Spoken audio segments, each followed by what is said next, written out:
بسم الله الرحمن الرحيم. إلى حضرة النبي سيدنا محمد صلى الله عليه وسلم وآله الكرام وأصحابه العظام وإلى مشايخنا والمسلمين أجمعين، خصوصا إلى والدينا وقرابتنا أجمعين، وخصوصا إلى سيدنا وشيخنا الشيخ محمد عليه الصلاة والسلام.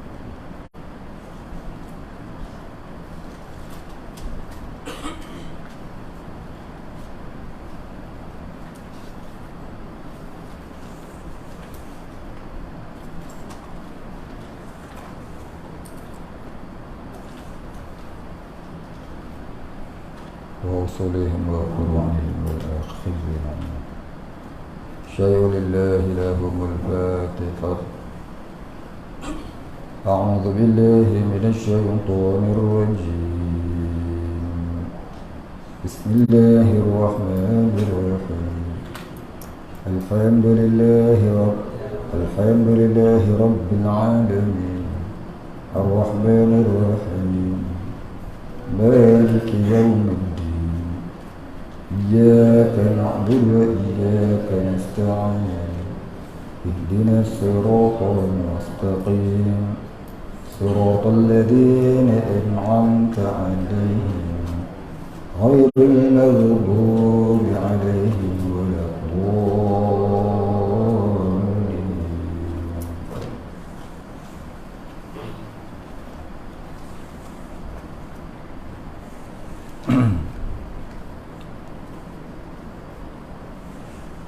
الحمد لله رب العالمين، الصلاة والسلام على أشرف الأنبياء والمرسلين وعلى آله وصحبه أجمعين. رب اشرح لي صدري ويسر لي أمري واحلل عقدة من لساني يفقه قولي. ولا علم لنا إلا ما علمتنا إنك أنت العليم الحكيم. رضينا بالله ربا وبالإسلام دينا وبمحمد نبيا ورسولا. اللهم اجعلنا من التوابين واجعلنا من المستغفرين واجعلنا من المتطهرين واجعلنا من الموحدين وجعلنا من المهتدين وجعلنا من المخلصين له الدين وجعلنا من العارفين وجعلنا من عبادك الصالحين وجعلنا من المتقين. اللهم أحينا بحياة العلماء وآمتنا بموت الشهداء آمين يا رب العالمين.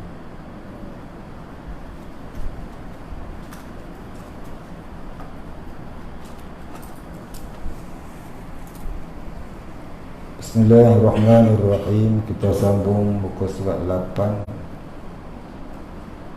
dan makna al-wad'u lahuma.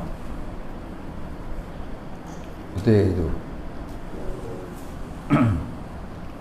Bismillahirrahmanirrahim. Qala musannif wal muallif rahimahullah ta'ala wa nafa'ana bihi wa bi'ulumihi wa barakatihi amin ya rabbal alamin. Qala musannif dan makna al-wad'u lahuma itu, yakni makna hukum wad'i itu apa benda tu?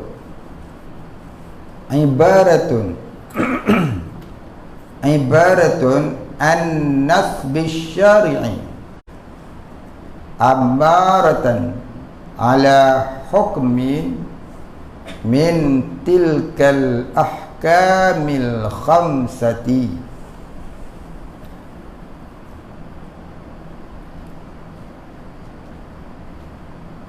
Ibaratun an-nasbi syari'i amaratan ala hukmi min tilkal ahkamil khamsati. Artinya ibarat daripada mendirikan oleh syarak akan tanda atas suatu hukum, daripada demikian segala hukum yang 5 dahulu itu. Dia kata ibarat. Apa maksud ibarat? Ibarat ni maknanya satu pengertian. Ibarat ni cakap Melayu ke cakap Arab? Cakap Arab. Tapi dah jadi bahasa Melayu. Makna sebenar ibarat itu ialah satu pengertian. Daripada mendirikan oleh syarak akan tanda atas suatu hukum. Maknanya satu pengertian yang menjadi punca jatuhnya sesuatu hukum syarak. Daripada demikian segala hukum yang 5 dahulu itu, yakni daripada hukum yang 5 sama ada wajib atau sunat atau haram atau makruh ataupun harus. Mudah cakapnya, hukum wadai ni punca hukum syarak. Punca hukum syarak.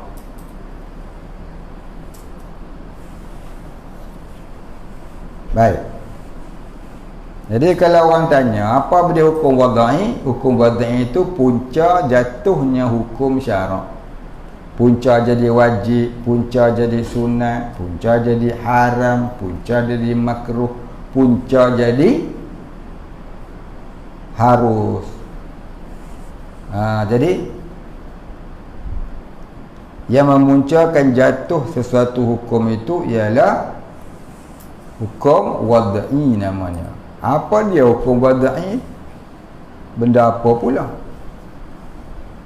Maka hukum wadai itu 5 perkara. Hukum syarak pun 5, hukum wadai pun 5.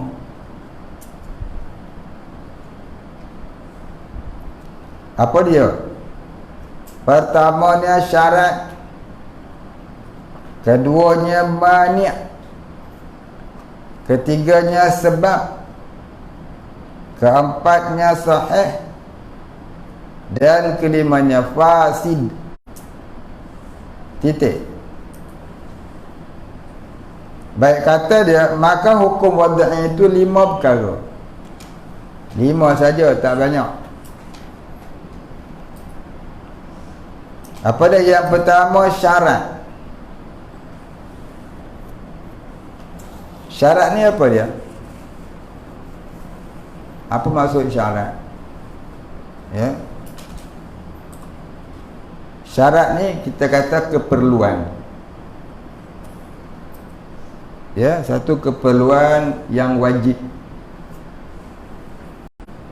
Satu keperluan yang wajib, yang mesti. Satu keperluan yang mesti. Contohnya apa dia? Ya, kita kata syarat sah sembahyang. Syarat sah sembahyang ada berapa? Fitri. Ada 7. Yang lain-lainnya ada. Apa dia 7? Ingat. Cuba sebut. Tak naklah Ustaz. Pasal apa? Takut riak. Jadi dia kena takut riak, tak mau tanya.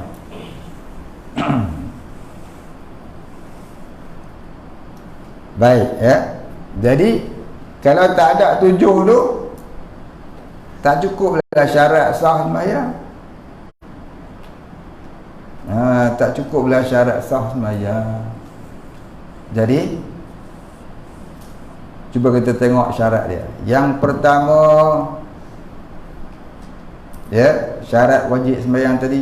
Yang pertamanya masuk waktu. Kalau sembahyang tak masuk waktu boleh sah tak?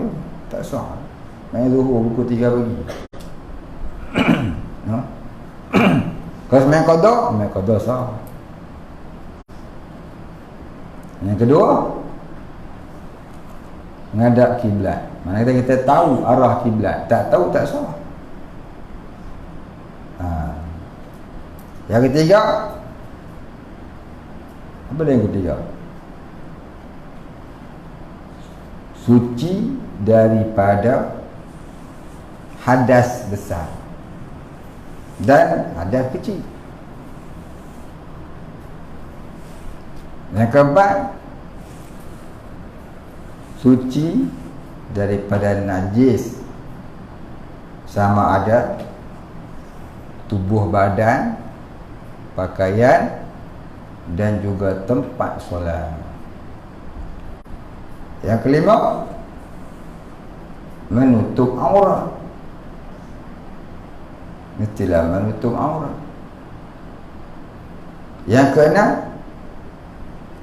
mengetahui hukum hakam solat. Kurang-kurangnya tidak berkata yang wajib itu sunat, tetapi boleh kalau beriktikad yang sunat. Dalam solat itu ada yang wajib, ada yang sunat, walaupun tak tahu mana wajib mana sunat, jadilah. Yang ketujuh, mengenal Allah, Tuhan yang diibadahkan. Ini yang paling penting ni, hanya nombor 7. So sebenarnya yang paling penting sepatutnya duduk nombor 1. Baik. Jadi kalau tak ada 7 itu tak sah sembahyang. Fala tasihhul ibadah illa bi ma'rifatil ma'bud. Maka tak sah ibadah melainkan kenal Tuhan yang diibadahkan. Jadi tak cukuplah kalau ngaji fiqh saja, ngaji sembahyang saja, tak ngaji tauhid.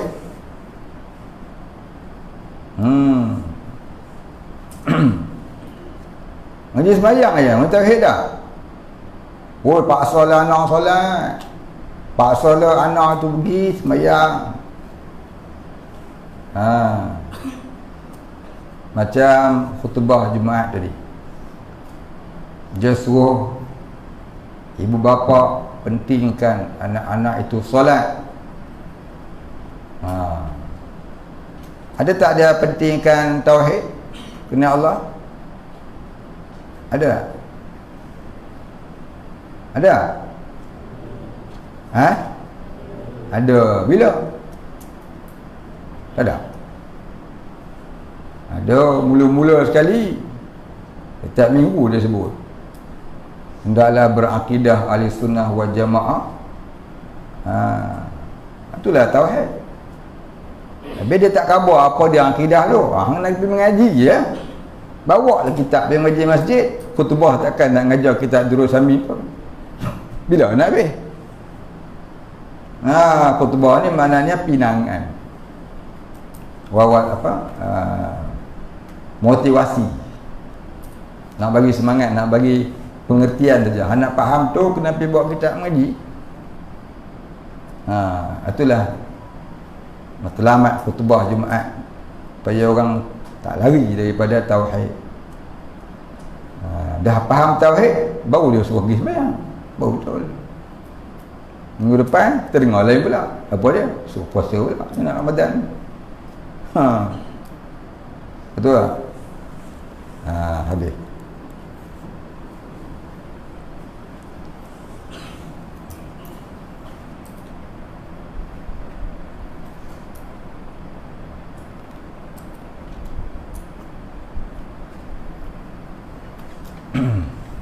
Dia kata maka hukum wadai yang 5 itu pertamanya syarat.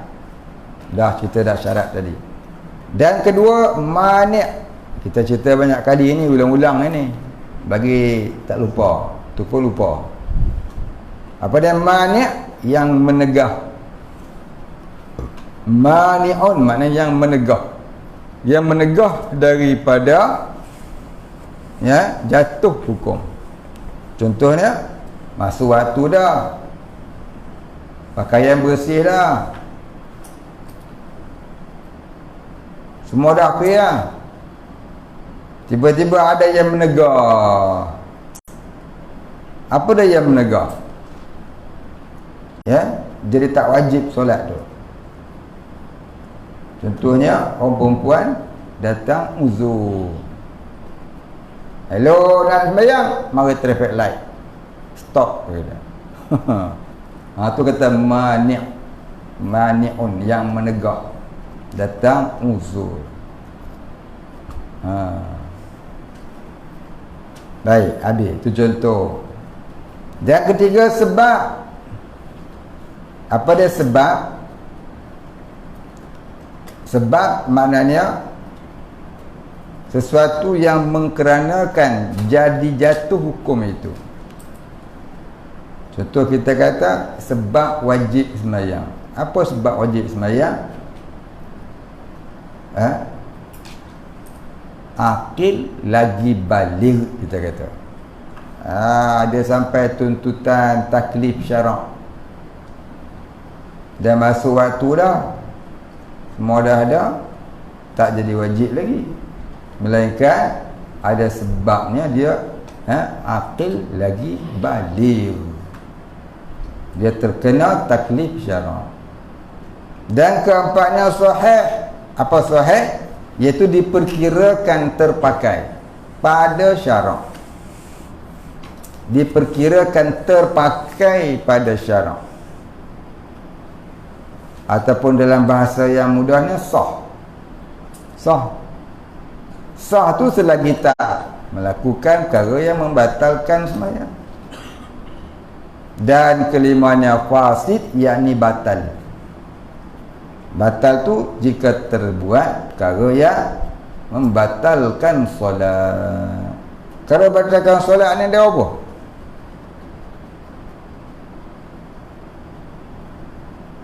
Siapa tak tahu? Dengan tanya siapa tahu? Oh, maknanya semua tahu, tak ada angkat tangan. Oh, alhamdulillah. Tak payah cerita. Cuba sebut 20 di antaranya. Masa? Sudah 20 bukan 2. Boleh? Terkiri.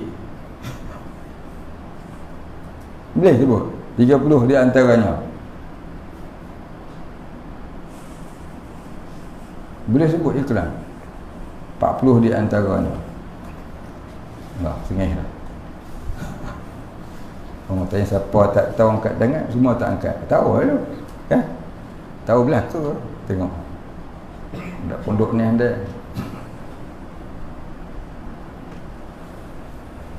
Dulu saya dah tulis perkara membatalkan solat ni ada hampir 70 perkara. Kalau kita baca dalam kitab-kitab fiqh yang sederhana besarnya seperti Matla'ul Badrain, Syahul Aqra, Hidayatus Subyan, yang seumpama ni dia kata kalau batalkan solat itu 11 perkara. Dan selebih daripada itu, tuntutlah kamu di dalam kitab yang mutawwalat, kitab yang panjang-panjang.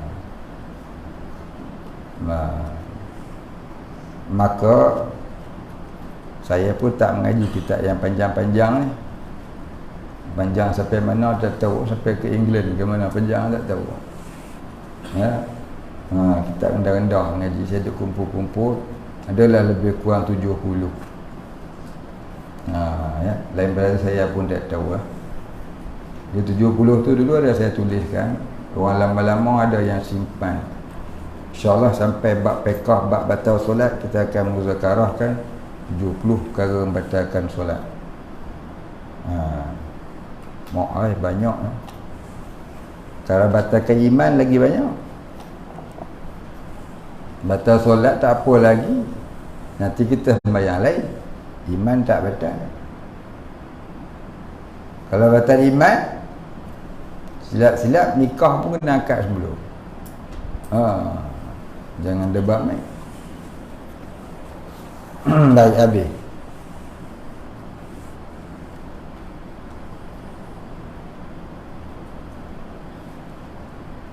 Maka apabila kita pukulkan 5 ini, nak pukul dengan apa? Pukul dengan hammer. Dengan besi biru, dia patah kelah. Apa maksud pukul? Pukul ni maknanya dikalikan ataupun didorokkan. Doroba yadribu darban fa huwa daribun wa zaka madrubun idrib la tadrib. Dorab ni cakap Arab pukul. Maksud kata pukul ni banyak makna. Ada pukul dengan mana ambil hammer katok kepala dia. Pukul ke? Ada pukul dengan makna didaratkan, dikalikan. Dan banyaklah lagi makna darab ini. Termasuk pukul ni ialah kita tangkap gambar. Tangkap gambar, ya, dia kata darab juga. Kelantan dia buat ni. Dia Kelantan kata ambo nak pukul gambar. Habis koyak. Dok koyak dah. Tangkap gambar. Kan? Nah. Orang Kelantan tanya orang Kelantan ni. Bukan Kelantan. Saya nak tiru ke? Kan? Dia kata dia nak pukul gambar. Kita duduk pening kepala. Pukul gambar. Habis koyak. Tangkap gambar. Betul. Jadi pukul ni darat bercakap Arab. Banyak makna dia. Jadi pukul di sini dengan makna dikalikan. Maka apabila kita pukulkan, ini dikalikan. Iaitu hukum wada'i yang 5 kepada hukum taklifi yang 5. Dahulu itu apa dia? Wajib dan nadbun dan haram dan makruh dan harus. Jadi hasilnya 25. Yakni 25 hukum.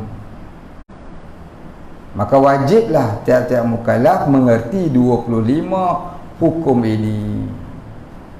Barang siapa tak faham 25 hukum ini, maka dia itu tiada akal pada kepalanya. Akal tak ada.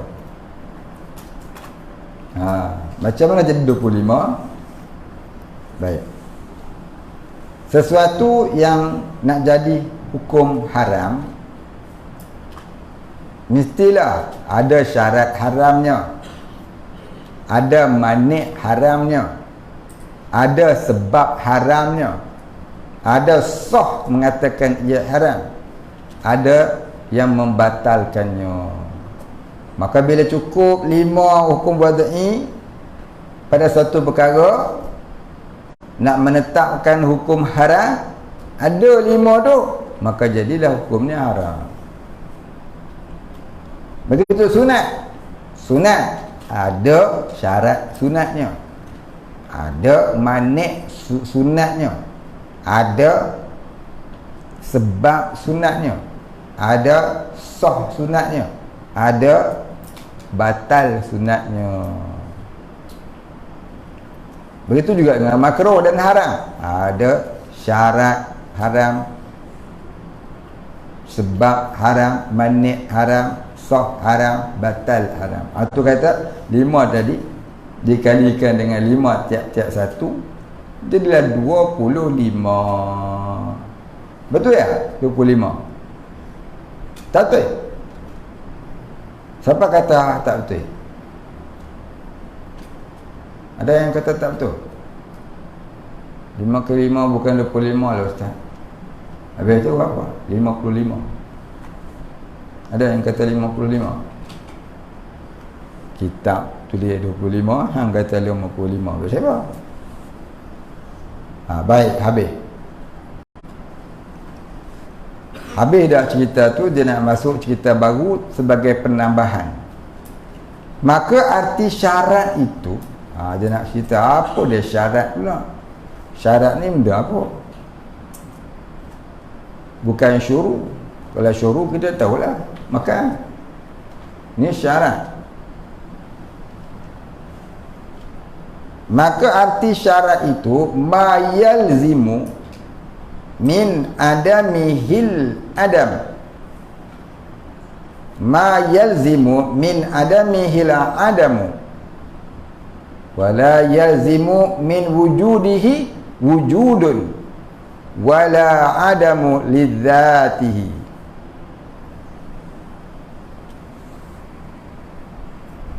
Apa makna dia? Artinya barang yakni perkara. Syarat tu ialah barang yakni perkara. Barang yang ini perkara yang lazim, ini mesti. Lazim ini mesti.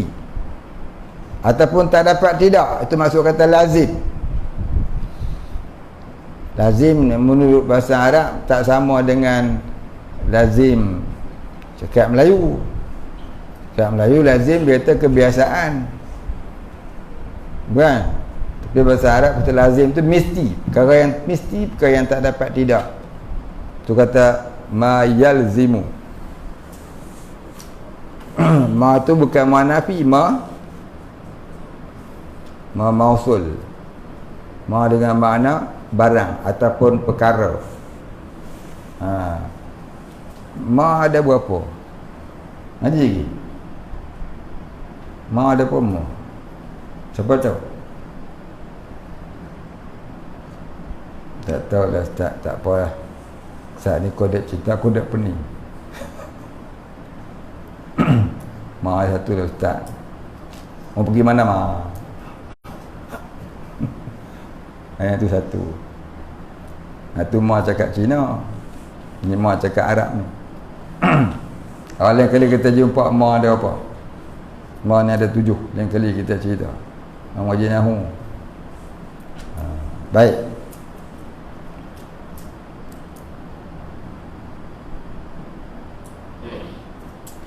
Mana tadi? Baik, barang ini perkara yang lazim, ini yang mesti. Daripada ketiadaan syarat, ketiadaan masyrut. Yang ini perkara yang tidak ada persyaratan, tiadalah disyaratkan. Perkara yang tak termasuk dalam persyaratan, maka tiadalah ia disyaratkan gitu. Syarat tu persyaratan. Ketiadaan masyrut yang disyaratkan. Dan tiada lazim daripada ada syarat, ada masyrut.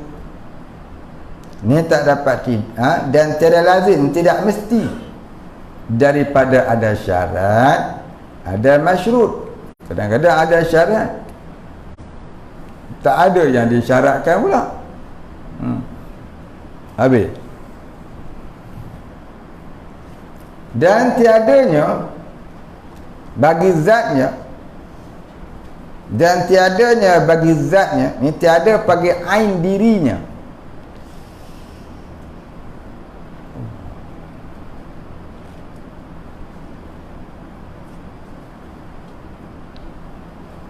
Dan tiadanya bagi zatnya, ini tiada bagi ain dirinya. Seperti haul, syarat bagi wajib zakat. Haul apa dia haul? Cukup tahun. Haul makna cukup setahun. Tak cukup setahun, tak wajib zakat. Gitu. Tak cukup setahun, tak wajib bagi zakat. Seperti zakat simpanan. Allah.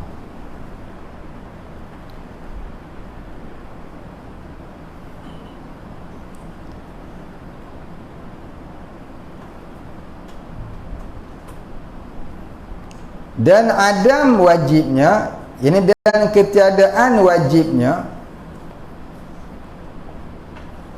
dengan sekira-kira kita tilik kepada zat haul juga.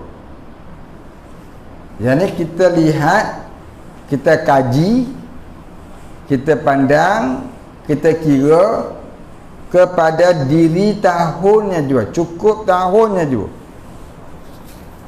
Titik.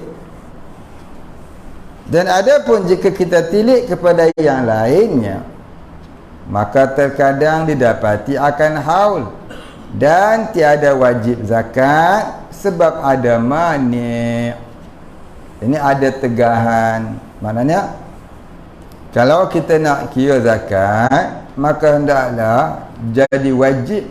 Kalau kita nak tengok wajib tidak zakat, maka kita lihat pada cukup tahunnya ataupun tidak. Tak cukup tahun, tak wajib lah lagi zakat. Namun terkadang cukup haul, tapi ada benda yang menyebabkan tak wajib zakat. Umpamanya sebab ada manik. Apa dia maniknya? Apa tegahan yang wajib zakat? Iaitu hutang. Orang ada hutang, tak wajib zakat. Bayar hutang dulu. Hutang dan zakat, hutang lagi besar. Orang ada hutang, tak wajib bayar zakat walaupun cukup haul dan nisabnya. Cukup haul dan cukup bilangan je. Hari ni wajib zakat ni berapa? 32,000 Betul? 32,000.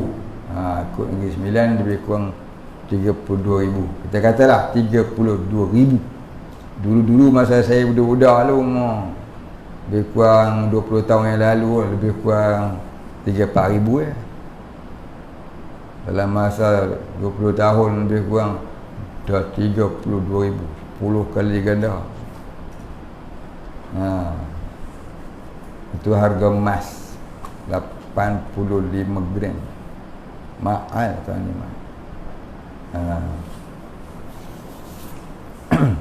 Jadi kalau seorang tu ada simpan duit 35,000, dia kena zakat lah. Dia kena zakat. Dia simpan duit 35,000 dah setahun lah kat bank, tak buka. Simpan je, tak keluar-keluar sampai setahun. 35,000 tu tak keluar-keluar. Wajib dia zakat? Wajib. Berapa peratus dia kena buat keluar zakat?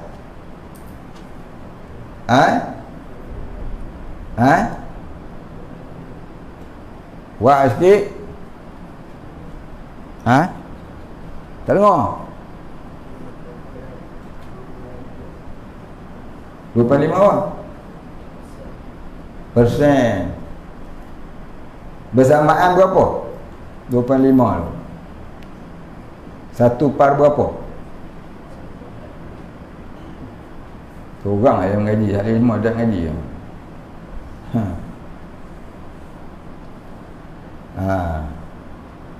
Jadi dia kena keluar zakat 1/40 ataupun 2,5% daripada zakatnya, daripada hartanya 35,000.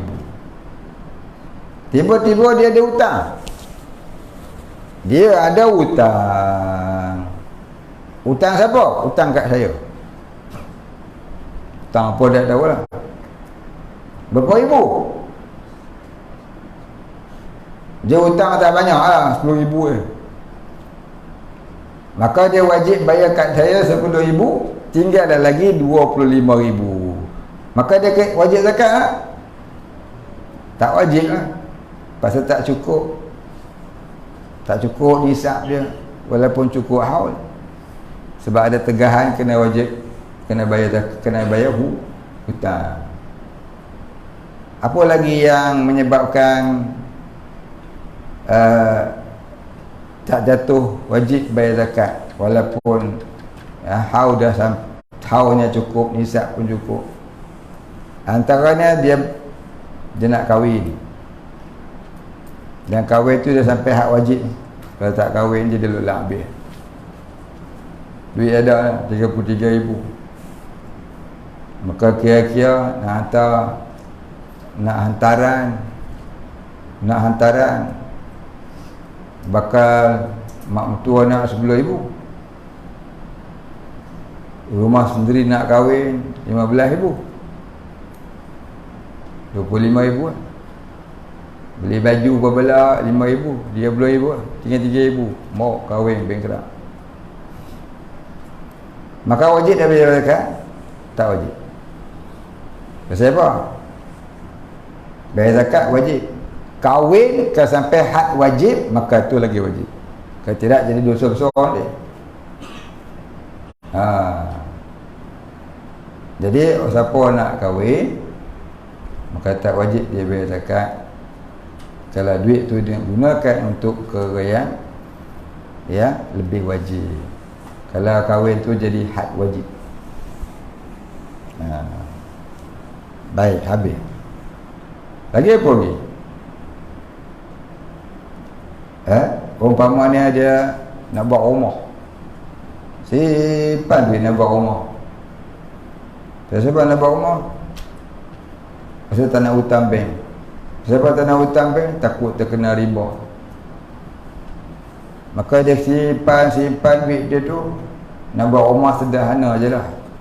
Agak anak ada 4 orang, contohnya nak 4 orang, 2 laki-laki, 2 perempuan. Yang buatlah rumah 3 bilik sederhana lah tu.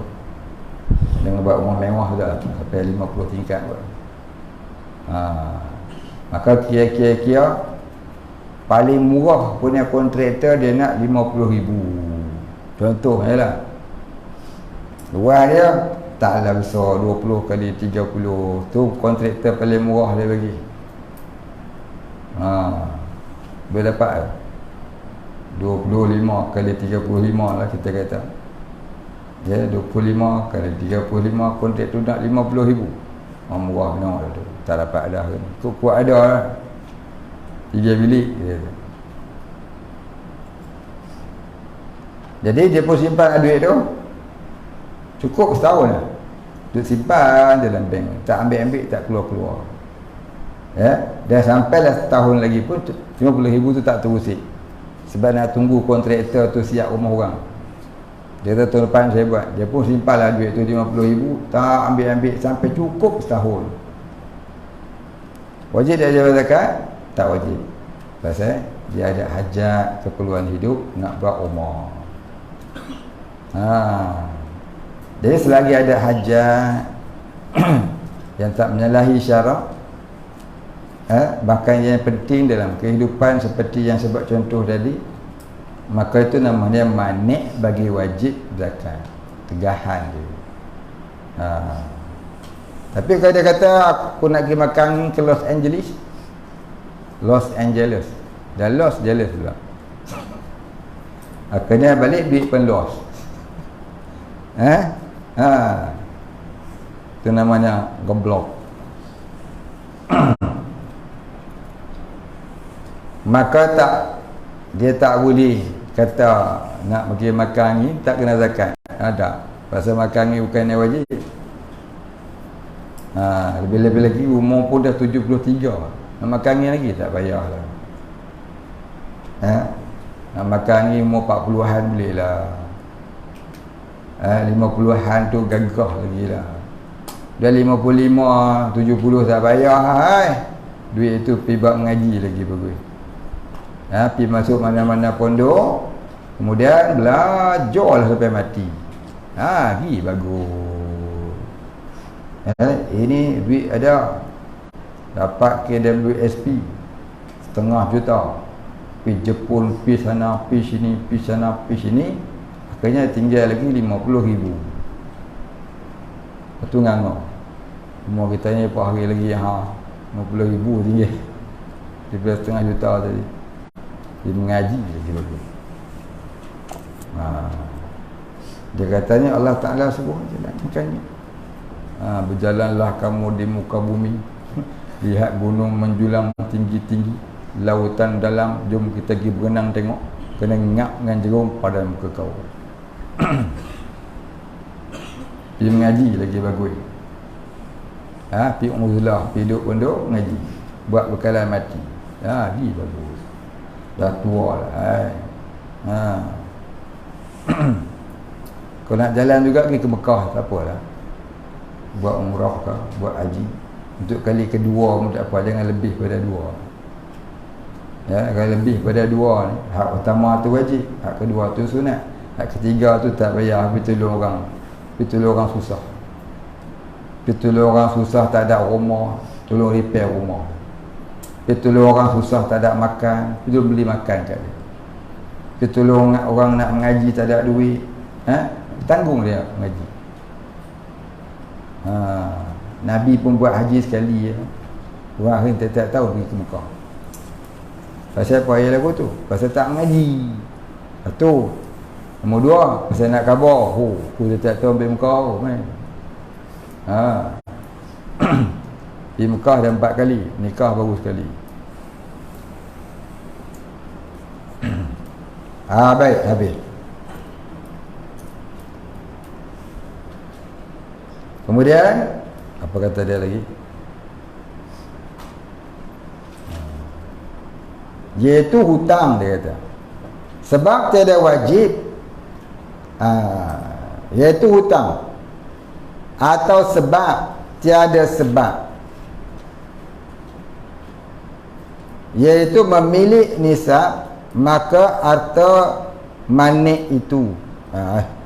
Mana maka arti manik? Saya tengok balik. Iaitu hutang, dah titik. Ataupun sebab.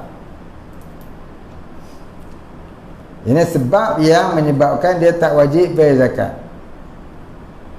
Tiada sebab, iaitu memilik nisab. Sebab tiada sebab, maknanya tak wajib bayar zakat sebab tak ada yang menyebabkan. Gitu. Atau sebab tiada sebab, maksudnya atau ada yang menegar sebabnya ialah tiada yang menyebabkan wajib. Lagu tu boleh faham? Pening tengok buku saya buat apa, waktu tak boleh nak faham. Tengok kitab tu. Saya kalau saya baca kitab ni, orang tengok muka saya suruh padang. Pasal apa? Tu confirm tak faham. Dari kitab, tengok kitab tu. Tengok saya nak baca ni nak dobik lagu ni. Atau baik, yang tadi tu titik lah, iaitu hutang, titik. Atau tertegak jatuh hukum wajib bayar zakat, atau ataupun tak jatuh hukum wajib bayar zakat sebab tiada sebab. Maknanya sebabnya ialah tiada perkara yang menyebabkan jadi wajib. Gitu. Sebab tiada sebab, sebabnya ialah tiada perkara yang menyebabkan menjadi wajib.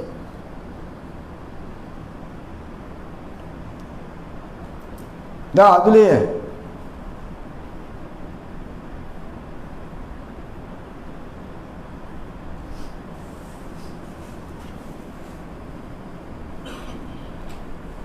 Ngaji kitab tua lagu ni.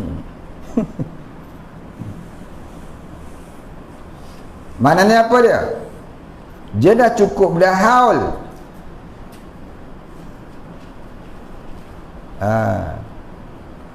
Tapi tak ada sebab untuk jadi wajib, iaitu memilik nisab, yakni tidak cukup nisab lagu tu. Dia simpan dah setahun lah. Wajib tak zakat? Tak wajib. Pasal apa? Yang menyebabkan jadi wajib tu tak ada. Apa dia? Nisab tak cukup. Memiliki nisab mana? Nisabnya tu tidak cukup, tiada memiliki nisab. Nisabnya apa dia? Jumlahnya. Jumlah wajib zakat 32,000, ada 25. Pasal apa? Bayar hutang. Baik, habis. Titik situ. Titik dekat nisab tu, iaitu memiliki nisab. Baik, habis. Titik situ. Maka arti manik itu, dah kita berhenti lah kat tu. Banyak-banyak pening. Maka arti manik itu, sambung minggu depan.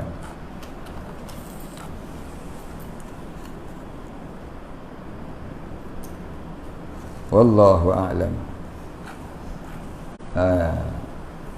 Jadi kitab ni payah. Tak nama kitab Turah ni payah nak baca balik. Jadi ni ada 22 orang lelaki, perempuan ada 18, 40 orang semua. Jadi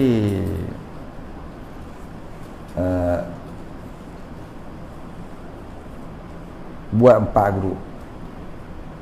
4 grup kali 5 grup, satu grup 5 orang ke 6 orang ke. Ya, buatlah muzakarah pada masa study tu, masa menghafal tu. Sambil-sambil tu belajar membaca, berlatih belajar membaca kitab, mengajar. Nanti saya akan buat satu majlis muhadarah, majlis berlatih membaca kitab. Semua kena. Jadi sambil-sambil menghafal, sambil-sambil mutlaah, muzakarah, sambil-sambil dah belajar baca kitab, ya. Nanti kita akan berlatih membaca kitab. Kitab baca habis, baca tak hati. Jadi kita nak orang yang mengaji ni boleh baca kitab, insya-Allah. Baik, tanda di situ. Maka arti manik itu, maka arti manik itu, arti bukan arta tu, arti. Kitab Jawi lama ni, arta alif rata, arti apa alif rata. Jadi nak kena tengok apa masuk itu, baru kita lepas makna dia. Arti ke arta? Arta pun arta, alif rata juga. Baik, tanda situ. Kitab Jawi ni jangan duk kata mudah, mudah ya, Jawi ya. Jangan duk kata. Tok guru saya pernah cerita, satu ketika dulu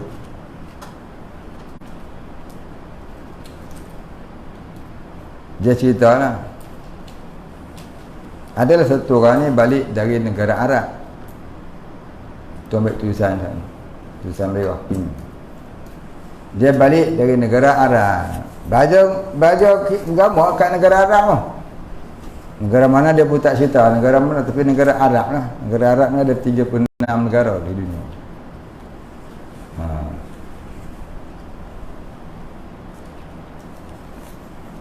Jadi dah damang ngaji ke Arab, baliklah kampung. Balik kampung. Orang kampung suruh baca kitab Isra' Mi'raj. Kitabnya kitab Jawi. Kitab Jawi.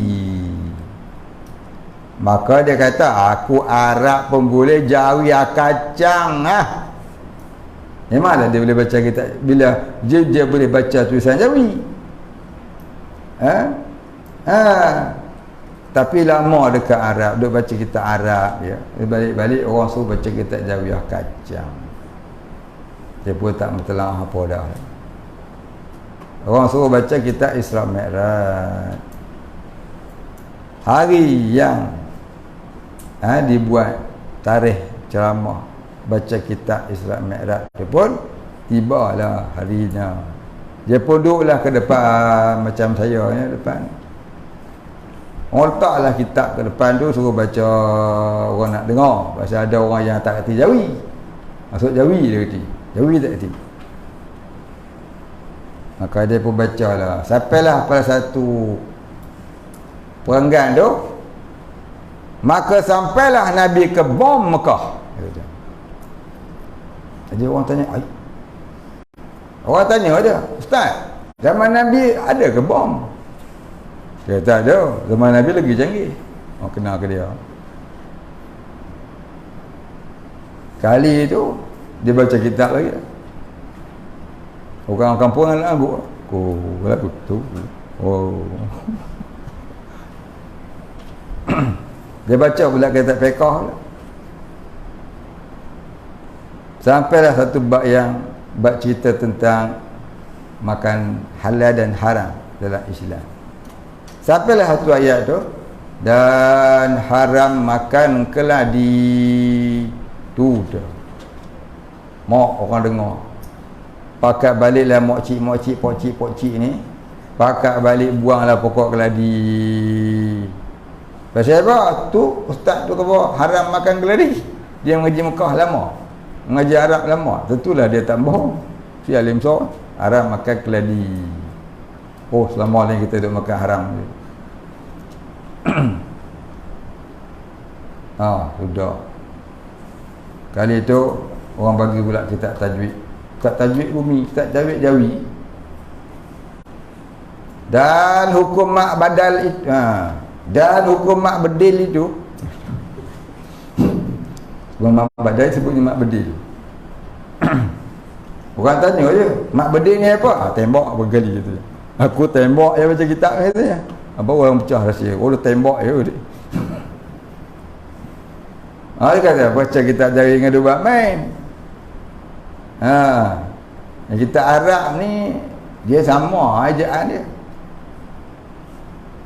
Duduklah Arab mana pun, eja madrubun mim dot ra waw ba.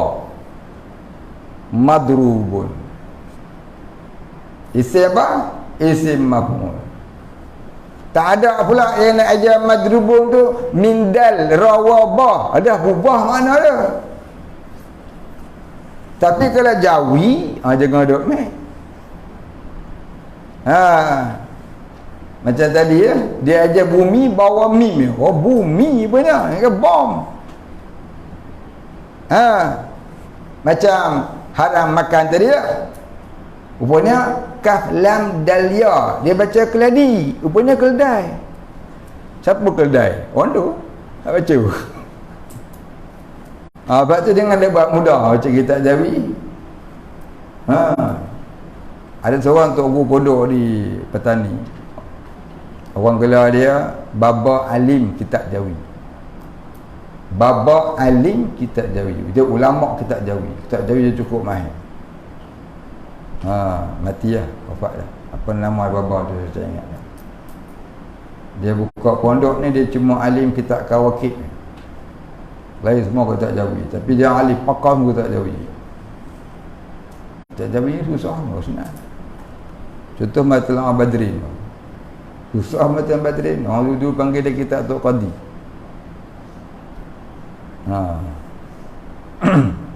Dulu orang belajar habis kitab Matlaul Badrin. Dan ni saya tanya ada kawan saya yang ngajar kat Johor. Kita baca kitab Matlaul Badrin. Sekolah apa? Sekolah khas. Tak habis baca tak habis, baca penting-pentingnya. Untuk tahdid make pressure je. Oh, nak baca habis bukan kata masalah nak boleh habis. Nak ngajar tu pun tak pun nak boleh. Lo ni zaman lo ni. Bahasa dia tu. Kitab tu tak payah. No, bahasa dia tu. Bahasa tu nak payah nak faham. Baik. Ada dua soalan orang tanya. Soalan pertama, simpan emas untuk pergi haji atau umrah, sebab niat simpan emas untuk ke Mekah. Kalau emas sampai 100 gram ke atas, tapi emas tu kita pakai tukar-tukar, wajib tak bayar zakat? Baik, kalau dipakai bukan disimpan, maka tak wajib bayar zakat. Dengan syarat dia tukar pakai tu dalam masa setahun tu. Bukan 3 tahun sekali boleh tukar pakai hak lain dah. Dalam masa tahun tu sebulan sekali ke dia tukar asal pakai hak nu. Hak ni hak tunang lama dia bagi. Hak ni hak duda dia bagi. Hak ni laki nombor 1 bagi. Tukar pula ni hak laki nombor 3 bagi. Hak ditukar pula hak laki nombor 14 bagi. Banyak tu laki punya. Hak tu jadi banyak tu. Tak payah. Saya duduk pakai-pakai tu tak kena. Baik. Satu lagi, kalau emas tu dia pakai kat badan. Ni jaga. Emas kalau pakai kat badan, sekiranya melebihi pada uruh dalam sesebuah negeri, dia tetap kena zakat. Contohnya pada uruh zakat yang dipakai tu 1000 gram kilo. Contohnya. Tapi dia ada pakai ada 5000 gram. Dalam negeri tu dia seorang lah pakai. Orang pakai 1000 gram, 900 gram, 80 gram, 800 gram. Dia seorang 5000 gram, melebihi daripada had yang ditetapkan oleh pejabat agama negeri tu. Maka dia tetap kena bayar zakat. Lebih pada uruf tu, mana 4000 kena bayar. Yang 1000 tu tak apa. Jadi kena tanya pejabat agama. Pada uruf negeri ni pakai zakat banyak mana? Lebih pada uruf tu kena dia bayar zakat. Uruf ni apa dia uruf? Pada kebanyakan kebiasaan orang pakai banyak mana. Ya. Baik, dia simpan mah banyak dah pasal nak pergi haji atau umrah. Baik. Jadi dia nak pergi ke Mekah, simpanlah banyak. Dia simpan dah emas tu nak pergi ke Mekah sampai setahun, cukuplah haul. Berapa? Lebih 32,000. Katalah 33,000. Tahun tu juga nak pergi ke Mekah, dia panggil dah. Cukup dah haul? Cukup haul. Cukup dah nisab, cukup. Tapi haul tak cukup. Dia baru cukup 32,000. Tahun lepas 31, simpan sikit. Tahun ni boleh cukup. Tak saya. Dia naknya kita katalah wajib zakat tu 32,000 ngam-ngam. Maka disimpan daripada tahun lepas kita katalah 3 Muharram tahun 1443 sampailah 2 Muharram 1443, 3 Muharram juga 1444 lah. Cukuplah setahun. Takriban lebih kurang kurang sehari ataupun lebih sehari ataupun ngam-ngam hari. Tu dikira takriban lebih kurang, maka dia kenalah bayar zakat. Tapi kalau dia baru cukup 32,000 sebulan lepas pun cukup, tak sampai setahun lagi, tak kenalah zakat. Dia nak yang cukup zakat tu dia simpan daripada tulpah, tak pakai-pakai. Tu kata tu zakat simpanan. Zakat simpanan. Zakat perniagaan lain pula. Zakat ternakan lain pula. Dia kena faham lah zakat-zakat tu semua. Ya. Baik, habis. Kita berhenti zakat dulu. Dah habis. Wallahu a'lam. Al-Fatihah. A'udzubillahi minasyaitonir rajim. Bismillahirrahmanirrahim. Alhamdulillahi rabbil alamin, arrahmanir rahim, maliki yaumiddin. Iyyaka na'budu wa iyyaka nasta'in. Ihdinas siratal mustaqim. Siratal ladzina an'amta 'alaihim غير المغضوب عليهم ولا الضالين. أعوذ بالله من الشيطان الرجيم. بسم الله الرحمن الرحيم. الحمد لله رب العالمين الرحمن الرحيم مالك يوم الدين.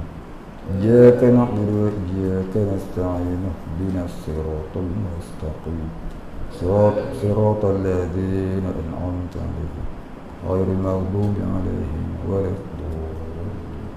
بسم الله الرحمن الرحيم. الحمد لله رب العالمين. الصلاة والسلام على أشرف الأنبياء والمرسلين على آله وصحبه أجمعين. اللهم اغفر لنا ذنوبنا وارحمنا وأنت الغفور الرحيم. اللهم اغفر لنا ذنوبنا ولوالدينا وارحمهم كما ربيانا صغارا ولمشايخنا وللمسلمين أجمعين برحمتك يا أرحم الراحمين. اللهم نور قلوبنا بنور معرفتك يا فتاح يا رزاق. افتح لنا فتحا قريبا ما فتحته على أنبيائك وأوليائك وعبادك الصالحين. صلى الله على سيدنا محمد وعلى آله وصحبه أجمعين. سبحان ربك رب العزة عما يصفون سلام على المرسلين والحمد لله رب العالمين. تقبل الله منا.